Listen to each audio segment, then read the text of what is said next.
How to clone Windows 10 to SSD free. Hey guys, अगर आप भी अपने लैपटॉप का हैवी यूज करते हैं या मेरी तरह उटपटांग तरीके से अपने लैपटॉप या कंप्यूटर का इस्तेमाल करते हैं तो एक चीज तो आपको परेशान करेगी ही, वो है आपका सिस्टम क्रैश। आपका सिस्टम कभी भी क्रैश हो सकता है, कभी ना कभी आपका सिस्टम क्रैश हो ही जाएगा। जो अरबी घोड़ा दौड़ रहा था वो बूढ़ा हो जाएगा। तो सिस्टम क्रैश को ओवरकम करने के लिए हम बैकअप लेते हैं या पूरे के पूरे सिस्टम को ही क्लोन कर देते हैं। यहाँ पर क्लोन करने का मतलब है कि पूरे सिस्टम को हम कॉपी और पेस्ट कर देंगे, यानी आपके विंडोज, यानी आपकी बैकअप फाइल्स, कोई भी आपने सॉफ्टवेयर इंस्टॉल किया होगा, उसकी सेटिंग्स, सब कुछ डेटा वो एज इट इज ट्रांसफर किया जाएगा।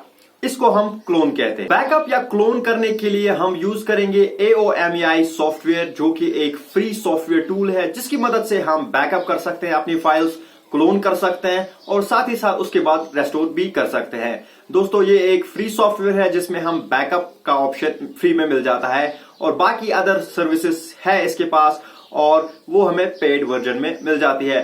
तो इस वीडियो में हम सीखेंगे किस तरह से फ्री वर्जन में बैकअप लेके और उसको रेस्टोर किया जाता है। तो चलिए दोस्तों, शुरू करते हैं। तो कंप्यूटर स्क्रीन पे आने के बाद हमने यहाँ पर AOMEI बैकअपर इंस्टॉल कर रखा है। आप डिस्क्रिप्शन में जाके इसे डाउनलोड कर सकते हैं और वहाँ से जाके इंस्टॉल भी कर सकते हैं। तो सबसे पहले जो हमें ऑप्शन मिल जाता है वो है बैकअप का। बैकअप में हमें system backup, disk backup, partition backup और फाइल बैकअप का ऑप्शन मिल जाता है। यहाँ पर सिस्टम बैकअप से हम क्या कर सकते हैं, सिस्टम बैकअप से हम अपने विंडोज़ को कॉपी कर सकते हैं, यानी अपने विंडोज़ का बैकअप ले सकते हैं। साथ ही साथ जो विंडोज़ में कॉन्फ़िगरेशन होंगी वो सारी के सारी हम बैकअप ले सकते हैं, ताकि जब भी हम एक नया इंस्टॉल करें विंडोज़ तो हम ईज़िली कर सकते हैं। तो सिस्टम बैकअप में जो हमारी कॉन्फ़िगरेशन है, हमारे अदर सॉफ्टवेयर्स की जो कॉन्फ़िगरेशन है वो एज़ इट इज़ कॉपी हो जाएगी, लेकिन पूरा डेटा हमारा कॉपी नहीं होगा। और डिस्क बैकअप में हम पूरे एक HDD को कॉपी करेंगे, यानी उसका एक बैकअप लेंगे, ताकि जब भी अगर हमारा HDD कभी फॉल्ट हो जाता है तो हम बैकअप यूज़ कर सकें। तो उसके बाद हमें सिंक मिल जाता है। मान लीजिए हमने एक बैकअप लिया है, उसके बाद हमारा सिस्टम तो उसी समय क्रैश नहीं होने वाला, तो जब भी हम नया बैकअप लेंगे तो ये ऑटोमेटिकली उसे सिंक करेगा। आपको नए सिरे से पूरा बैकअप लेने की ज़रूरत नहीं है। तो सिंक का एक बहुत बड़ा फ़ायदा है इस सॉफ्टवेयर का। तो ये इस सॉफ्टवेयर का एक बहुत बड़ा फ़ायदा है कि आपको हर रोज़ नया बैकअप नहीं लेना पड़ेगा। तो उसके बाद जब आप बैकअप लेंगे तो उसके बाद आपके डिवाइस में एक इमेज फाइल क्रिएट होगी, तो वो एज अ बैकअप आप रख सकते हैं। तो उसके बाद अगर उसे वापस आपने किसी सिस्टम में इंस्टॉल करना है या उसे यानी वापस आप बैकअप को रेस्टोर करना है तो यहाँ से आप वो कर सकते हैं। यहाँ से आपने एक सिलेक्ट इमेज फाइल करना है। सिलेक्ट इमेज फाइल करने के बाद आपसे वो बैकअप वाली फ़ाइल पूछी जाएगी और वो आपने सिलेक्ट करके बैकअप कर लेना है। अभी हमने बैकअप नहीं किया है तो हम आपको वो भी दिखाएंगे किस तरह से किया जाता है। तो अभी जो मेन ऑप्शन है वो है क्लोन का। क्लोनिंग का ऑप्शन आपको यहाँ पर मिल जाता है, लेकिन इसको यूज़ करने के लिए आपको एक अच्छे से स्टोरेज की ज़रूरत पड़ेगी। यहाँ पर आप देख सकते हैं सिस्टम क्लोन। सिस्टम क्लोन यहाँ पर क्या है, सिस्टम क्लोन है पूरा का पूरा आपका सिस्टम क्लोन हो जाएगा। यानी जैसे अभी मेरा लैपटॉप है, इसमें मेरे बहुत सारे सॉफ्टवेयर इंस्टॉल है, बहुत सारे अदर फाइल्स है। सिस्टम क्लोन में ये पूरा का पूरा सिस्टम क्लोन कर देगा, यानी एज इट इज जो आपका सिस्टम अभी है सेम ये वैसा दूसरा सिस्टम बना देगा। आपके जिसमें भी आप क्लोन करेंगे उसमें एक नया सिस्टम बन जाएगा। सिंपली आपने क्या करना है, यहां पर सिस्टम क्लोन कर लेना है, आपकी एक नई फाइल बन जाएगी, वहां से आप सिस्टम क्लोन उसको यूज करके वहाँ से बूट कर सकते हैं।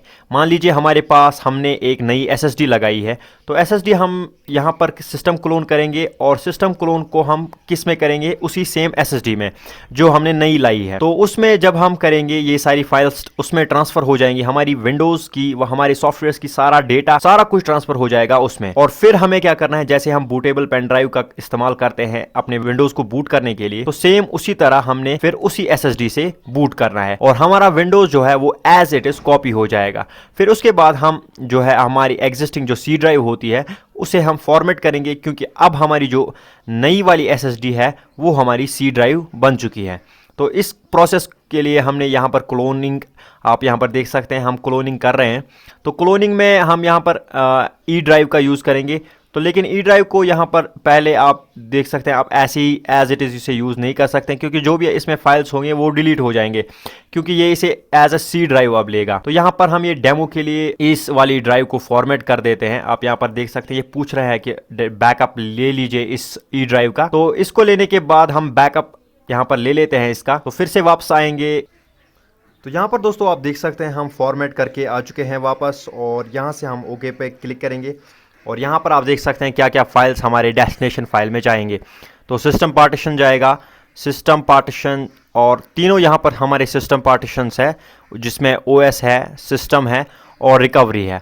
तो ये तीनों हमारे डेस्टिनेशन पार्टीशन में जाएंगे जो हमने सिलेक्ट किया है। आपके इस वाले सेक्शन में अगर आपने एसएसडी लगाई है तो वो होगी।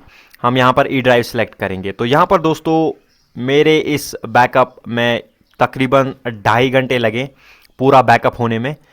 तो आपके हिसाब से आपके लैपटॉप में जितना डेटा होगा उतना ये टाइम लेगा। मेरे में तो 2.5 घंटे लग गए, इतना डेटा था कि 2.5 घंटे लग गए।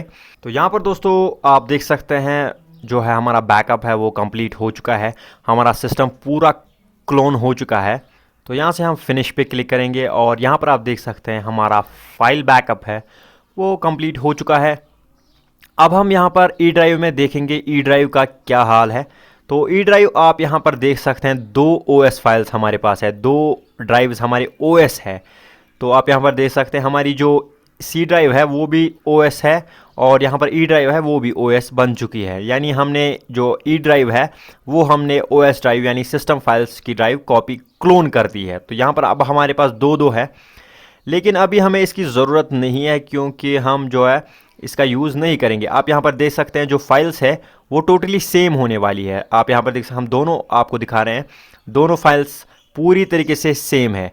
यहाँ पर पूरा system configuration, system files, system data वो एज इट इज़ क्लोन हो गया है। तो अब हम क्या कर सकते हैं, हम अगर चाहें तो ई ड्राइव से भी बूट कर सकते हैं और सी ड्राइव से भी बूट कर सकते हैं। दोनों ड्राइव से हम बूट कर सकते हैं। तो मैं यहाँ पर रिकमेंड करूँगा कि आप जब एसएसडी से एसएसडी में जा रहे हैं तभी आप ये प्रोसेस करें, अदरवाइज़ इसकी कोई ज़रूरत ही नहीं है। जब आप एचडीडी से एसएसडी में जा रहे हैं तब आप इस तरह का बैकअप ले सकते हैं, तब ये बहुत काम की चीज़ है, ये सॉफ्टवेयर बहुत काम की चीज़ है तब। लेकिन अगर आप एचडीडी में एचडीडी ही कर रहे हैं तो इसका कोई यूज़ मेरे ख्याल में नहीं बनता।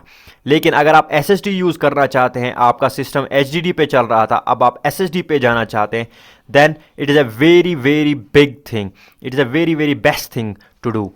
क्योंकि एसएसडी का जो रेवोल्यूशनरी स्पीड है, जो उसकी रेवोल्यूशनरी स्पीड है वो बहुत ही काम आती है। तो इसकी अभी हमें कोई ज़रूरत नहीं है, हम इसको फॉर्मेट करेंगे।